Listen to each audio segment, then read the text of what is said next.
Olá, esse trabalho é requisito avaliativo para a disciplina de compiladores. O tema é checagem de tipos. A equipe é Francisco Neto, Jean Sávio, que sou eu, e Jadson Lúcio. A nossa equipe é do 7º período de Ciência da Computação da Universidade Federal de Alagoas, campus Arapiraca. Bom, esse é o sumário, então a introdução será eu que vou falar. Francisco vai falar sobre o propósito dos tipos e o Jadson vai falar sobre o funcionamento da checagem de tipos.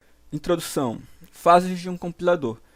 Então, o compilador ele começa na linguagem de alto nível e passa por uma série de etapas até finalmente chegar na linguagem objeto, certo? Então a primeira fase de compilador é analisador sintático. Ele lê o código-fonte buscando a separação e identificação dos elementos componentes do programa-fonte, denominados símbolos léxicos ou tokens. Na segunda fase temos a análise sintática. É o processo de se determinar se uma cadeia de símbolos léxicos pode ser gerada por uma gramática, ou seja, se os símbolos formam um programa válido ou não. Já na terceira etapa temos o analisador semântico, que assegura que todas as regras sensíveis ao contexto da linguagem estejam analisadas e verificadas quanto à sua validade. É nessa terceira etapa que é feita a checagem de tipo. Já na quarta etapa temos a geração de código intermediário, onde ocorre a transformação da árvore sintática em uma representação intermediária do código-fonte. Na quinta etapa temos a otimização do código. É a estratégia de examinar o código-fonte intermediário com o objetivo de produzir, através de algumas técnicas, um código que execute com bastante eficiência. Por último, temos a geração do código final. O código objeto gerado pode ser uma sequência de instruções de máquina, um programa em linguagem assembly ou um programa em outra linguagem. Tabela de símbolos.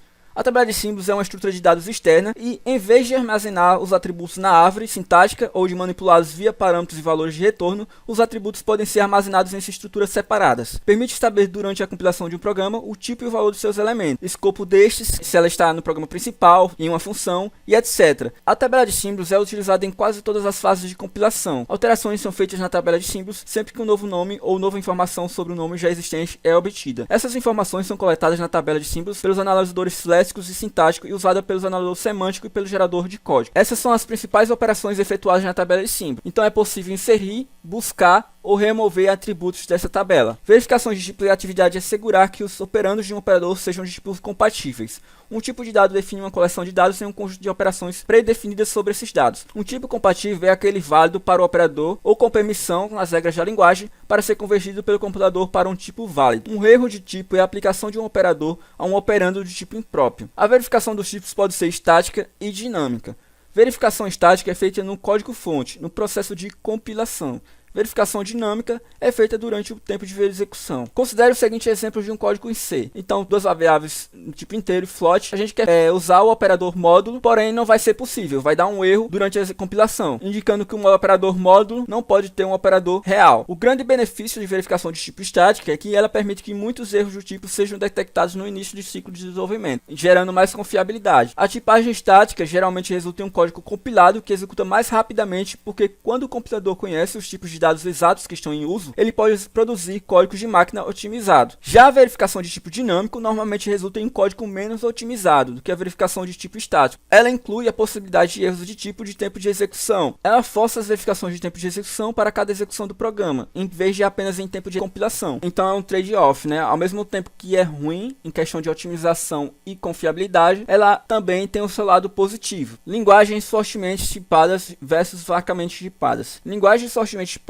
são aquelas em que as variáveis têm um tipo bem definido e que precisa ser informado no momento de sua declaração. Java, C Sharp, Fortran e COBOL são exemplos deste tipo de linguagem. Normalmente as linguagens fortemente tipadas também são estaticamente tipadas, o que significa que uma vez que uma variável foi declarada com o tipo, ela será, até o seu fim, do mesmo tipo. E também normalmente possuem declaração explícita de tipo, onde o tipo da variável deve ser especificada logo na sua declaração. Uma vez que tais linguagens levam em consideração o tipo, operações entre tipos diferentes acarretam em erro. Então temos uma variável de tipo inteiro com um tipo string, realizando uma operação de multiplicação, é gerado um erro, pois são de tipos diferentes. Linguagem fracamente tipada são aquelas que não se importam com o tipo dado contido em uma variável. Permite que um programador não tenha de fazer conversões de tipo, pois é feito de maneira implícita. Neste caso, o exemplo abaixo funcionaria sem erros, mesmo sendo de tipos diferentes. Então temos duas variáveis de tipos diferentes, onde é realizada uma multiplicação e o resultado é emitido sem erros, por causa que a conversão é feita pelo próprio compilador.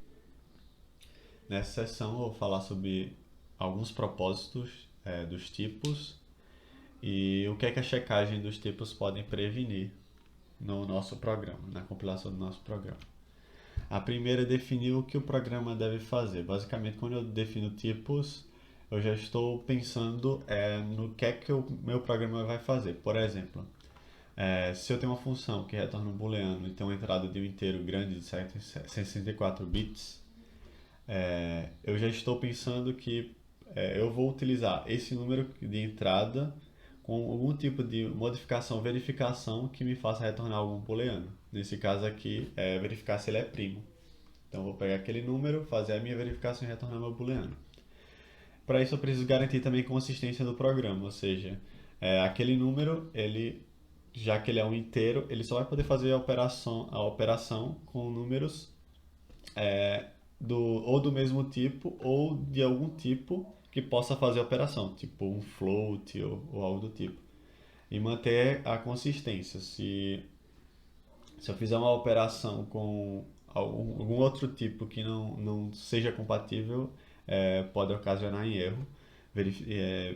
Isso é verificado via compilação também. É importante também para documentar a intenção do programa, as intenções do programador. Basicamente, quando a gente define uma função, a gente declara os tipos, por exemplo, aqui em C++, exatamente para a gente já saber o que é que a gente pretende fazer naquela função, mesmo sem ter o escopo dela interno. Se eu já sei que ela vai retornar um booleano, eu vou focar a minha implementação para que eu retorne um booleano e que eu coloque como entrada um número inteiro aqui. Otimizar o uso de hardware. Basicamente, o tipo ele também ajuda a você decidir quanto de memória você quer utilizar, por exemplo. Se, por exemplo, aqui, nessa função aqui, eu definir long, quer dizer que eu quero um número que possa ser inferior ou superior a 32 bits. Posso chegar até 64 bits. Isso é o que eu que estou definindo, mas se eu perceber que essa função eu não vou utilizar números acima de 32 bits, eu não necessitaria utilizar um long, então eu poderia otimizar e diminuir para um int, por exemplo. Alguns tipos de coisas que os tipos podem ajudar na hora de implementar seu código, principalmente naquelas linguagens mais tipadas. Nesse caso aqui, C++. Checagem de tipo pode prevenir, dependendo da linguagem, utilizar funções com número errado de argumentos. Normalmente, quando temos linguagens tipadas, a gente define funções e essas funções, além do nome dela, do identificador, a gente identifica ela também pelos parâmetros. Eu posso ter uma função com o mesmo nome, duas funções com o mesmo nome, porém o que vai definir qual função eu vou estar chamando os parâmetros, que no caso o que vai definir seria o tipo deles, a quantidade de parâmetros e a ordem que ele está sendo apresentado. Então, eu posso prevenir, por exemplo, se eu definir uma função, que ela tem uma sequência de parâmetros com alguns tipos já pré-definidos, se eu chamar essa mesma função com a ordem, por exemplo, dos tipos errada ou com a quantidade de parâmetros errada. Aí ele vai verificar isso em tempo de compilação. Uso de variáveis que não foram declaradas. Se eu declaro uma variável e utilizo ela, o compilador ele vai ver o contexto e verificar se aquele identificador, aquela variável, ela foi definida em algum momento, ela foi declarada em algum momento do meu programa. Se não foi, ele vai apontar isso como um erro de compilação. Funções que não retornam valores. Quando a gente define função, em linguagens tipadas, a gente explicitamente fala qual é o tipo de retorno que aquela função vai ter. E se aquela função ela está documentada para retornar um booleano, se eu não retornar nada, ela vai dar um erro também, porque eu estou dizendo que eu estou garantindo para aquela função que ela vai retornar um booleano. Se em um momento o compilador verificar que ele não está tendo retorno, ele também pode dar erro, e dependendo da linguagem, né? Divisão por zero não necessariamente vai ser dada em tempo de compilação, depende de como o programa está implementado, porque se eu for dividir por uma variável que pode conter zero, não necessariamente isso vai ser apontado pelo compilador, porque ele não vai verificar todos os estados de uma variável, por exemplo. Mas se de alguma forma tiver explícito no código que aquele denominador ele vai ser zero, isso pode ser apontado também como um erro do tipo array indices out of bounds. No caso, quando você declara um array, você normalmente define também o tamanho que aquele array vai ter. E se você definiu um tamanho 10 e você está tentando acessar o 12, então o compilador vai também apontar isso como um possível erro aí. Recursão sem condição de parada e algoritmo de ordenação que não ordenam de fato. Aqui são coisas normalmente que causam erro. Na verdade, a primeira que causa erro em tempo de execução. Porém, dependendo da linguagem, se aquela função recursiva ela não tiver condição de parada, a função, mesmo quando for chamada e tudo que tiver após dela, não vai ser executado, basicamente. Pode dar erro ou não de compilação, ela pode até ser executada, mas dependendo da linguagem, ela pode só simplesmente ignorar aquela função. E algoritmos de ordenação que não ordenam de fato seguem a mesma ideia, só que a diferença é que não seria um erro, porque aqui na questão da recursão, se ele realmente executasse toda a recursão, ia dar uma recursão infinita, e se ele executasse, ele não ia parar nunca, né? Seria um loop infinito. No caso do algoritmo de ordenação que não ordena de fato, não seria um erro exatamente, seria mais uma falha, digamos assim, né? Que pode ser checada ou não pelo compilador. Bem, dando continuidade à apresentação, vou falar sobre o funcionamento da checagem de tipos. A checagem de tipos ela é realizada depois que o parser ele gera a minha sintaxe tree. Basicamente, o Lex ele recebe a lista de caracteres, ele converte esses caracteres para tokens, junta eles, e o parser ele gera a minha sintaxe tree. Aí o meu analisador de tipos ele vai para cada nodo dessa árvore que não é folha, atribui um tipo a ele ou atribui um tipo que a gente chama de especial, que é um type erro, que é quando o meu analisador de tipos ele não conseguiu definir uma regra para aquela operação, uma regra correta. Aqui eu tenho uma árvore gerada para essa operação aqui, de 2 vezes 7 mais 3, como vezes é uma operação precedente, ele fica mais à esquerda da minha árvore. E aqui eu tenho a minha parse tree, que é uma versão mais detalhada da minha ST. Antes de começar, a checagem de tipos, ela ocorre na análise semântica. As informações sobre tipos são adicionadas nas regras semânticas. A checagem de tipos básica é feita e a checagem para atributos complexos ela pode ser estendida a partir dessa checagem básica. Aqui eu tenho algumas statements para checagem de tipos de expressões.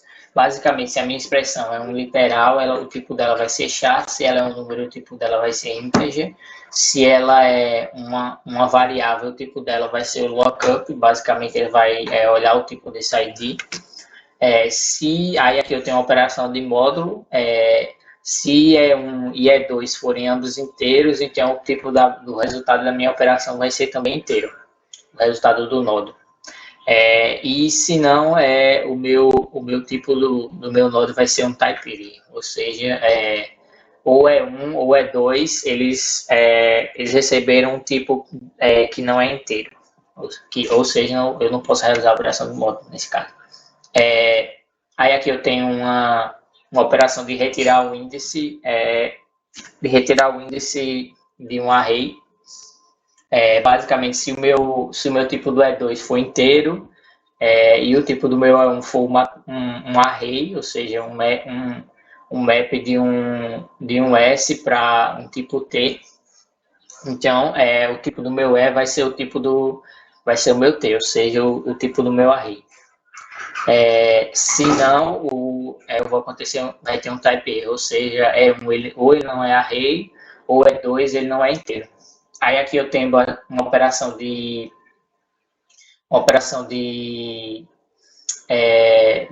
ponteiros, em que se o meu E1 ele for um ponteiro para um tipo T, então o tipo do meu E vai ser do tipo T. Aí se não, eu vou ter um erro de tipo, ou seja, ele não é um ponteiro. Aqui eu tenho um exemplo da checagem de tipos para uma expressão. Aqui eu tenho a expressão de A módulo B mais C. No caso, os três são inteiros, então esse B mais C também vai ser inteiro. Tem uma regra que vai dizer isso. E a operação de módulo ela pode ser realizada, já que A é inteiro e B mais C é inteiro.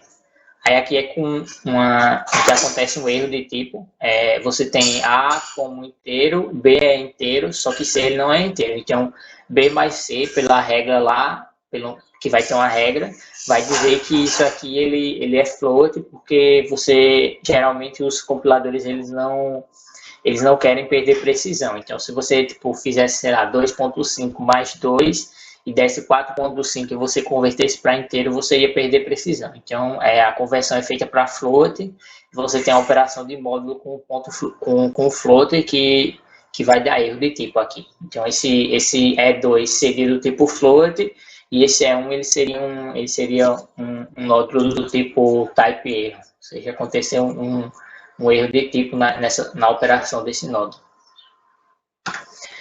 Aqui a checagem de tipos para statements. Você tem, se uma variável ele recebe uma operação, então, e o tipo dessa variável foi igual ao tipo dessa operação, então o S vai receber void, senão vai acontecer um erro de tipo. Aqui para o if, você tem se o tipo do if for booleano, ou seja, o if ele só aceita booleanos. Em algumas linguagens, como o Python, ele pode aceitar qualquer objeto, aí o Python vai fazer a correção desse objeto para o tipo boolean, para poder fazer a operação com if. Mas no caso do C, que é a linguagem que eu estou analisando aqui, ela não faz isso. Então tem que ser um boolean. Aí o tipo do S vai ser S1, que geralmente esse S1 é o statement, é o corpo da função, mas em alguns casos você pode ter uma função de if que retorna alguma coisa. Então, o tipo do meu S seria o tipo do retorno aqui, que é o S1. Aí se o meu não for do tipo booleano, então eu vou ter um type erro. Caso o meu statement S vai ser um type erro. Aí o while é basicamente igual, aí se não for boolean vai dar type erro. E aqui eu tenho uma operação com dois statements. Se o S1.type for void, ou seja, esse statement ele é válido, e o S2.type também for void, ou seja, também ele é válido, então vai ser void aqui. Aí, se algum desses não for void, ou seja, aconteceu um erro de tipo, então, em algum dos dois, então o S o tipo dele seria um type erro também. Aqui eu tenho um exemplo de operações com statements. Eu tenho o meu A que é igual a 10 e meu B que é do tipo inteiro. Sem erro de tipo, o meu B ele recebe A mais 20, que vai ser inteiro também.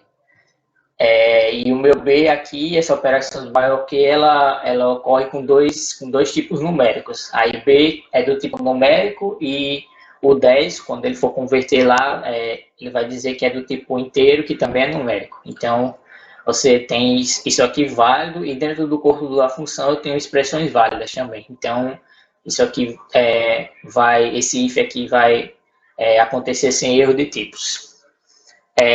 Já aqui, eu errei isso aqui era para ser inteiro. Se eu tiver um inteiro A igual a 10 e um float B, A mais 20 vai dar igual a 30. Só que 30 ele era para ser inteiro, mas como o B é float, o compilador vai fazer a correção desse tipo aqui para ser um 30 ponto flutuante. Aí, no caso, se o B aqui, ele está float, mas se ele fosse, por exemplo, um string, você teria a comparação, o maior que aplicado a dois operandos, a um operando que não é numérico, quer dizer. Então, você teria um erro de tipo aqui. E a checagem de tipos para funções. Basicamente, se o meu E2.type for igual a S, que S, no caso, é o tipo da minha função. O tipo da minha função ele é definido como o tipo dos parâmetros em ordem que eu tô definindo a minha função. Então, se eu definir uma função de soma com dois inteiros, o tipo dela vai ser, digamos, essa concatenação dos dois inteiros.